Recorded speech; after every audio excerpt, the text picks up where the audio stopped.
Is the UB Pro from SUPCASE going to be worth it for the Galaxy Tab A11 Plus? Let's find out. So when it comes to the protection on the back, you do have a nice polycarbonate hard backing, so going to be great for shock absorption and protecting your tablet overall. When it comes to the lens area, there is going to be a bit of an overhang, so it's going to hang over that lens, so your lens is actually going to sit back a little bit more, so that if you drop your tablet lens side down, it's going to protect that lens there. When it comes to the front of the case, you have a full built-in screen protector, so this is a front piece that goes over the screen. Each corner of the case does have reinforced bumpers too, so if you drop your tablet on the sides or maybe the top or bottom, hitting those corners is going to absorb that shock even more. Both sides do have a nice rubber strip as well, so going to be great for extra grip when holding your tablet. You've got a built-in kickstand on the back for that horizontal view.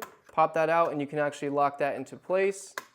Now you can prop your tablet up nicely, use it for work, maybe videos, watching movies, etc. And the bottom of the case does have a charging hole plug, so you can actually plug up your charging hole once you're done charging to allow no water or debris to get in there. Overall, if you did just get the new Galaxy Tab A11 Plus, I would definitely recommend the UB Pro for it. I've had this case on countless phone models of mine, and for it to be on a tablet, I think it'd be great for protection. So yeah, definitely would recommend this if you just got that tablet. Definitely going to protect it, and it will last over time.